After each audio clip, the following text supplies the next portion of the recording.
Hey everyone, Phreak here. Let's talk about patch 8.18 coming out for League of Legends. This is the pre-Worlds patch, meaning that 8.19 is the actual Worlds patch.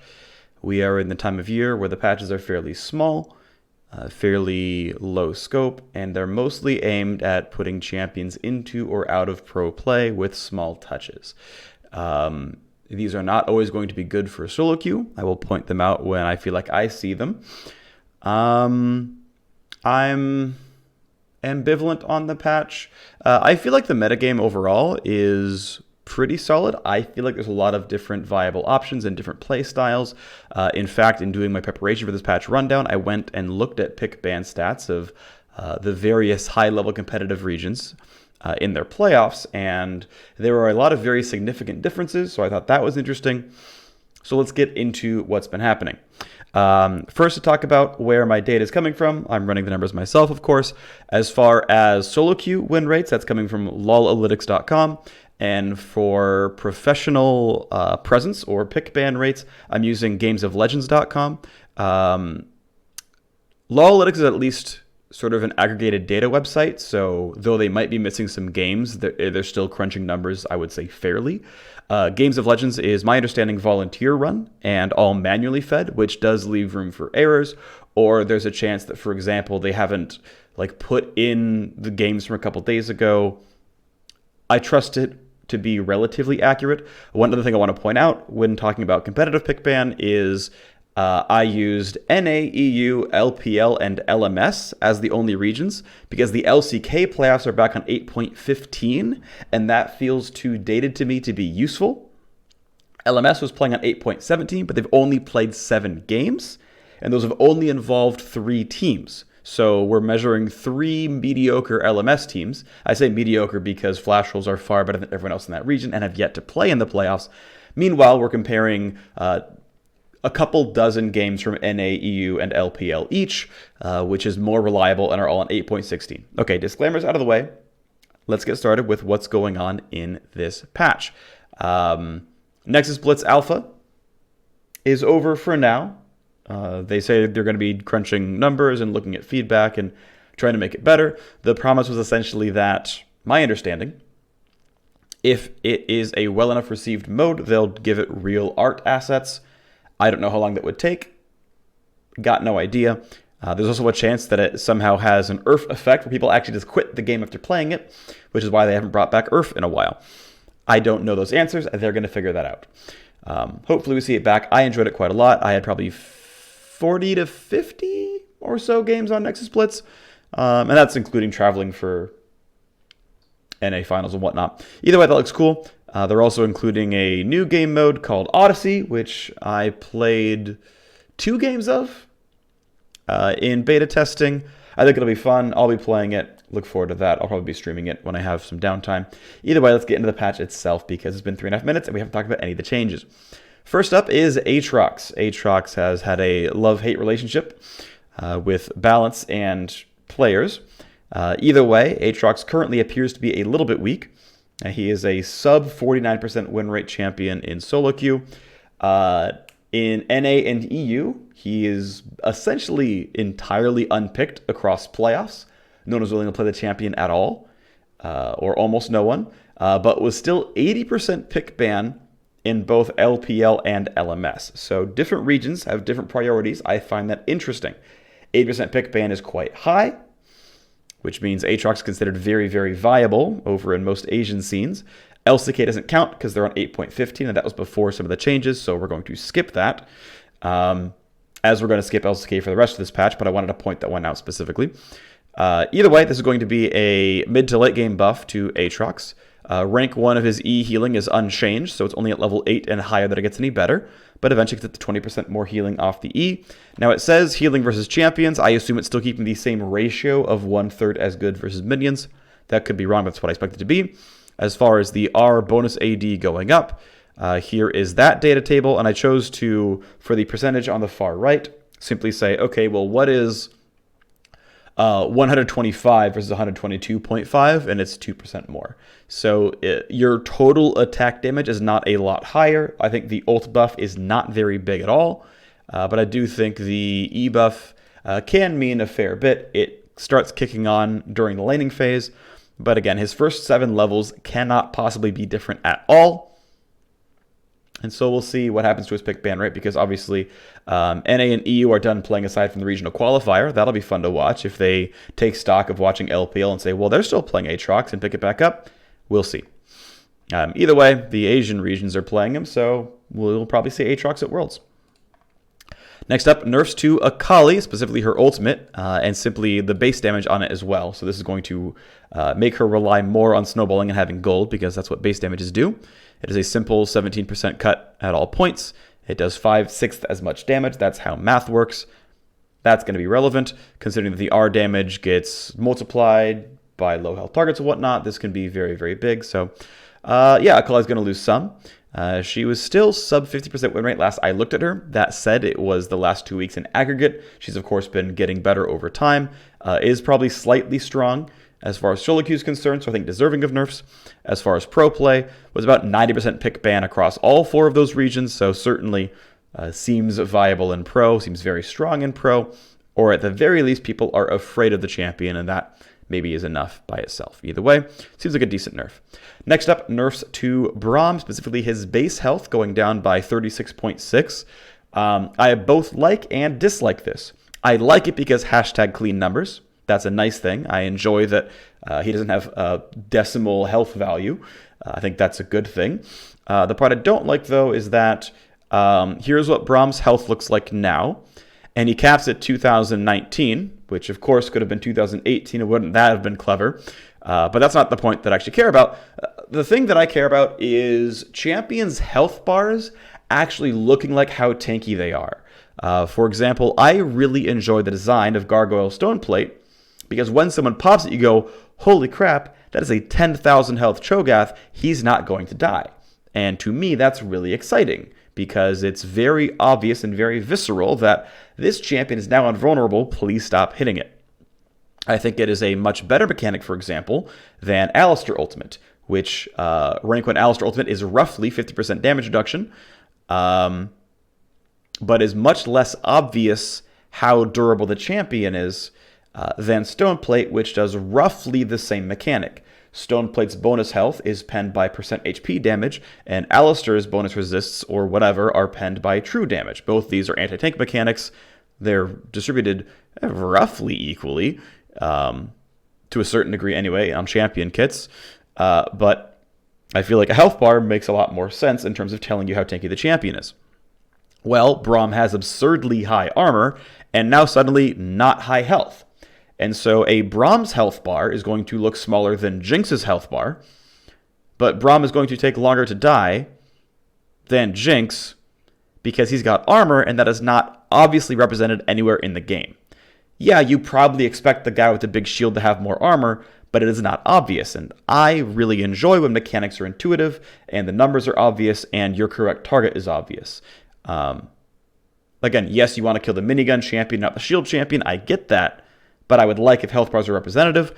Sure, there are other solutions than messing with base stats, don't get me wrong, and I would like to see those one day, but that is sort of my round 3 of my diatribe on base stats. I think you could have nerfed Braum's armor pretty reliably and kept his health fairly high. In fact, I would have liked to see his health per level even go up to be above 2100 at level 18 personally, but whatever.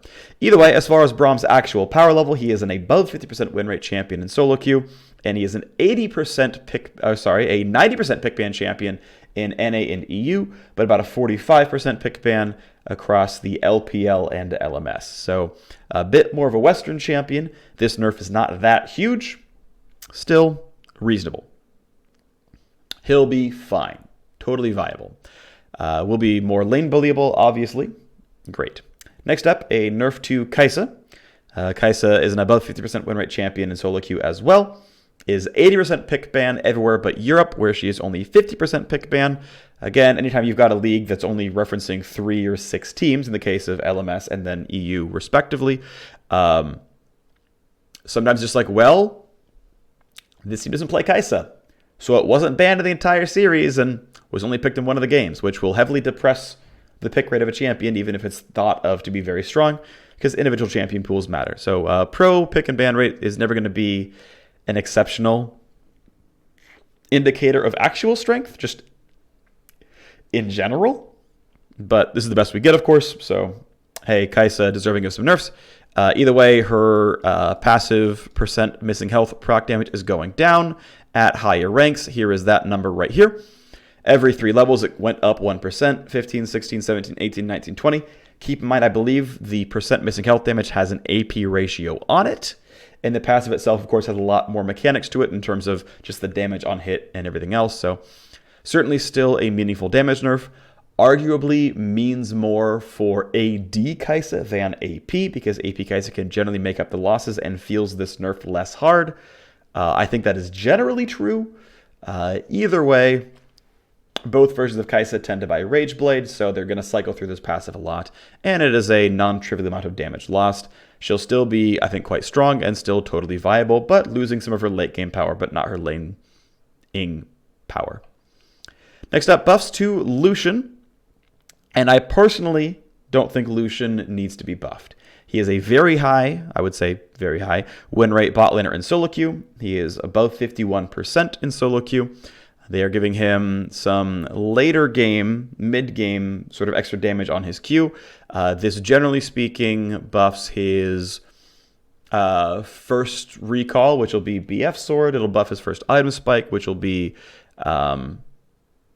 oftentimes Storm Razor. If it's not Storm Razor, it's Black Cleaver, or it's building towards Blade of the Ruin King. All those items are a little bit lower on attack damage, but they're still 40 plus. So no matter what you're buying, you're gonna get up to 80 bonus attack damage pretty quickly. 80 bonus attack damage times a 0.2 AD ratio is only 16 damage, but it's non-trivial. Either way, this buffs his first buy, and it buffs him throughout the game, so he's gonna scale a bit better. Here's the math here. It's up to 20% more bonus damage from the AD ratio. Again, I talked about the fact that 80 bonus attack damage, which is Blade of the Ruin King plus Black Cleaver, is only 16 more damage on the Q. It's still his most used spell. It's still going to add up. It's still going to matter. He's still going to gain win rate. And again, I don't think he needs it as far as solo queue is concerned. As far as pro play, he's essentially unpicked across those 4 regions playoffs. So they're buffing him for pro play, but he certainly doesn't need it for solo queue. Next up is a buff to Renekton's Empowered E to do 10 more damage and to shred 10% more armor at level 1, tapering off at rank 5. Renekton is a above 50%, above 51% win rate champion in solo queue. So again, champion that's plenty viable there, but getting buffed all the same. The goal being hoping to buff Renekton as more of a lane bully to open that as a viable option in pro play to play more lane bullies top. And I do like the fact that they buffed him in an interesting way.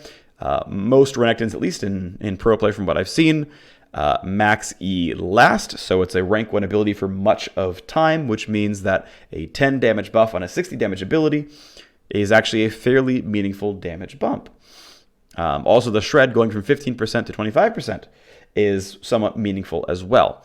And so what I chose to do for the math here is I looked at Renekton as the sample target. Renekton scales from about 33 to 99 armor from levels 1 to 18. And I said, okay, well, if you're in a Renekton mirror match and you shred off 15 versus 25% of the armor, how much more damage are you doing against a now more shredded target? And it is 3 to eventually 5% as we crest into the mid to late game.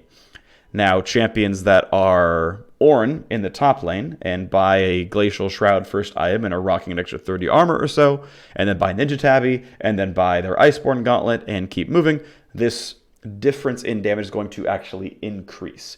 So I would say for most of Renekton's targets, this damage difference will increase. Now, I do want to point out, though, that by burning an Empowered E, you are not spending an Empowered Q or W.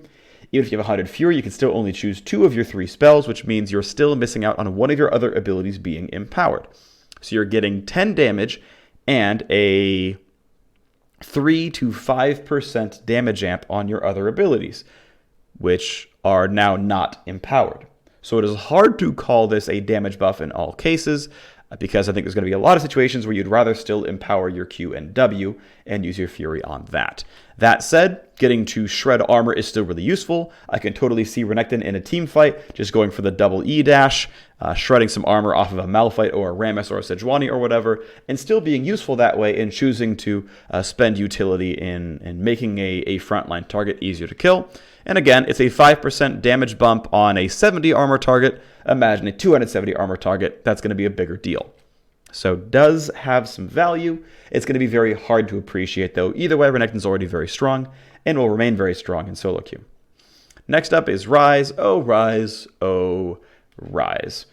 Interestingly enough, of course, most people bring Cleanse against Rise in the mid lane, so most of his ganking power is not going to be changed really because they're going to cleanse off the beginning of that route. It's going to affect his laning, or his like maybe round 2 of the gank if you can get it off. It's going to affect his team fighting a bit more. That's going to matter down the line, absolutely. An extra half second off the W duration. Of course, Rise is already a dumpster fire in solo queue at 45%, but he is 80 to 90% presence across the world in their playoffs. So it's the Worlds patch. It's a pro-facing patch. You got to nerf Rise. It's just what it is. Next up is Sejuani, another champion that is unfortunately in a very bad spot in solo queue, but fairly popular in pro play. Not quite to Rise status, but she is a sub 47 win rate champion in solo queue, which is obviously quite low, and is a 70% plus presence champion in NA and EU, 42% in the LPL, and 1 pick in 7 games in the LMS. Again, it's 7 games, which only features 3 teams. It's hard to use LMS stats to mean a whole lot when they stand out. When they agree with everyone else, it's like, okay, cool, they're not that different. When they disagree, it's like, well, that's interesting that those teams are different, but we don't know for sure if every other team agrees with this. And the same does go to a similar extent for if they're also popular. Well, yes, these 3 teams also like Aatrox, but okay, those 3 teams like Aatrox.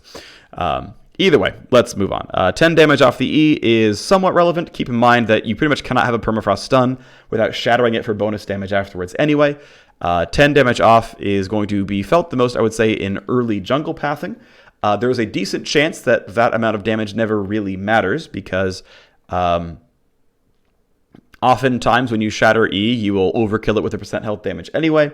10 damage is not very much. Again, there's a decent chance that it simply doesn't change how certain camps are cleared, but it is still some damage. It is still some hurt off her jungle clear in some cases. It's some hurt off of her dueling in some cases. Honestly, this still feels a little bit fiddly as a change, but whatever.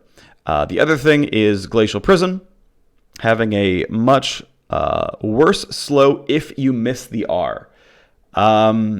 I don't feel like either of these changes feel very pro-facing personally, but maybe I'm wrong about that.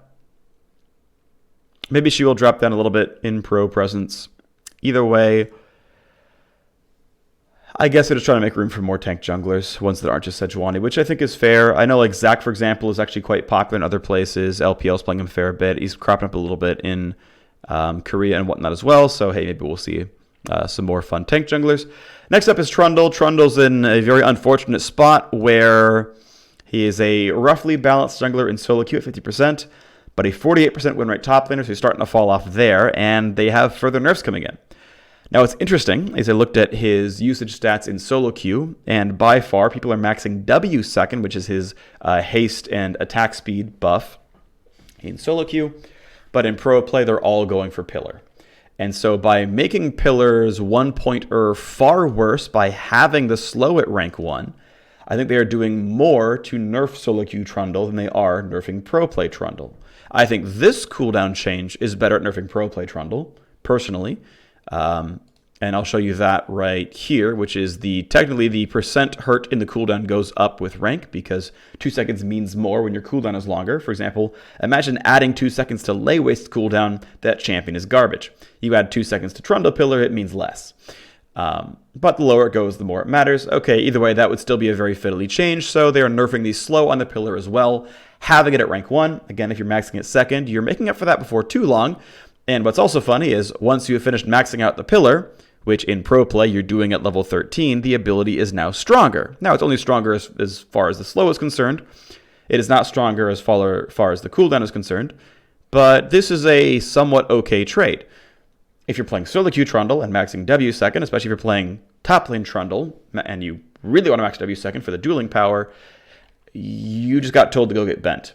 So I kind of strongly disagree with the direction of these changes in the sense that it did not protect solo queue very well at all. Now that said, if they only care about him in pro play, then this is reasonable because it definitely hurts his early ganks. And Trundle getting to get an early gank up by just sort of rah and summoning a pillar is one of the lamer ways to gank people. So, okay, I guess. Still, though, I don't know. Feels a little weird.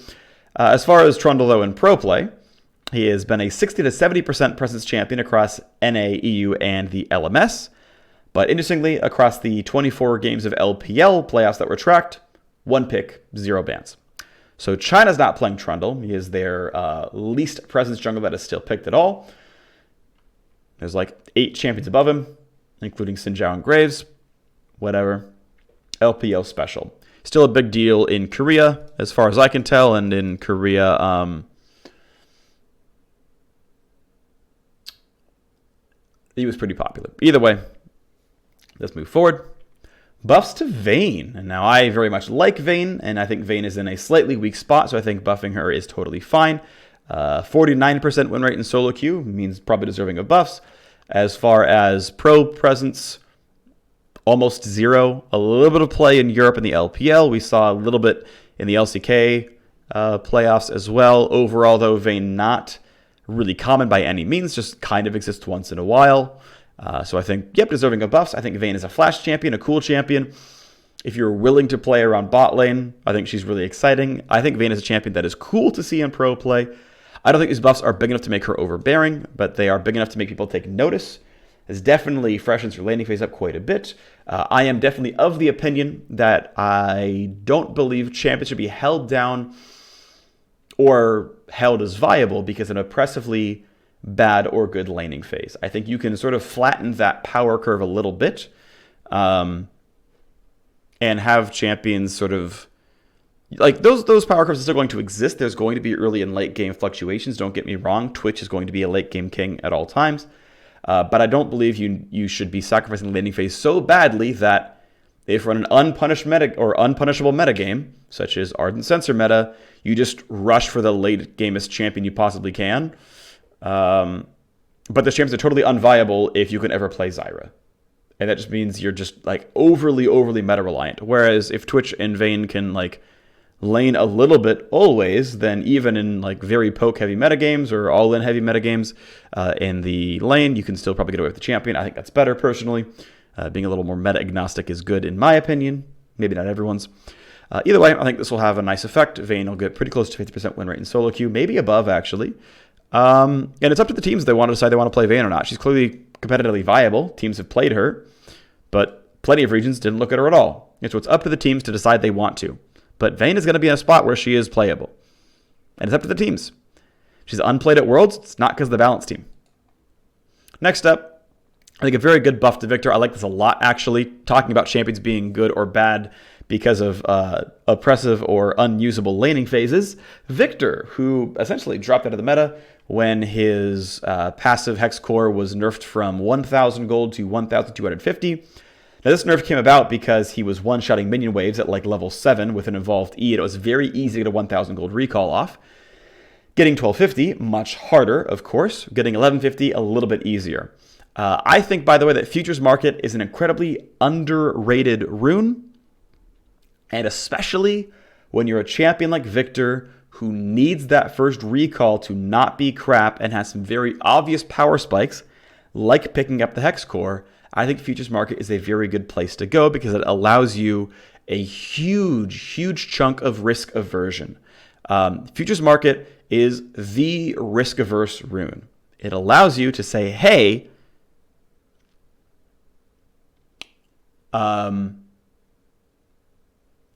you can force a bad recall on me, but I'm still going to be on pace. I can have a bad landing phase and still keep up, and I can spend some of my future earnings to keep up in power spikes. And Victor is I think, a core example of this.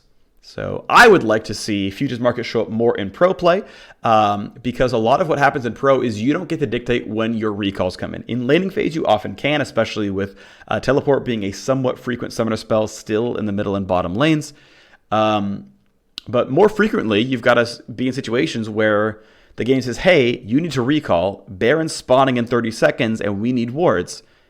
So go recall. And you say, but I have Infinity Edge and 120 gold. Well, too bad. If you take that minion wave, they're going to rush Baron, and you're now useless.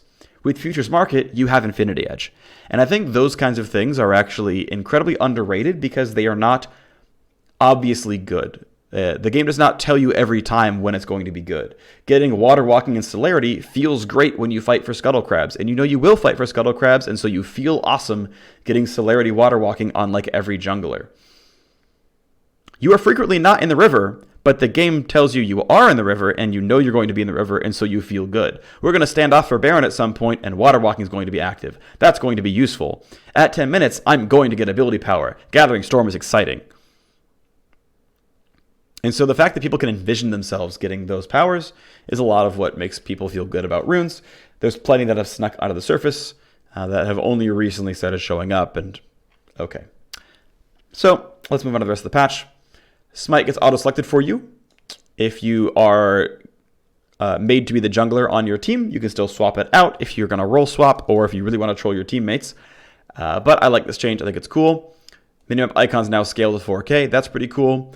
Various bug fixes that I don't typically tend to read because they often don't matter very much. Odyssey Extraction is coming up. This is going to be exciting. There's a game mode primer. You should check that out. It's going to be cool. Skins coming up also look pretty sweet. 6 Odyssey skins. Chromos for most of them. Cool stuff. That's going to do it for the patch rundown. Let's do a very quick TLDR. It's going to be about a 30-minute long video. Patch 8.18 is almost the world's patch. 8.19 is going to be that.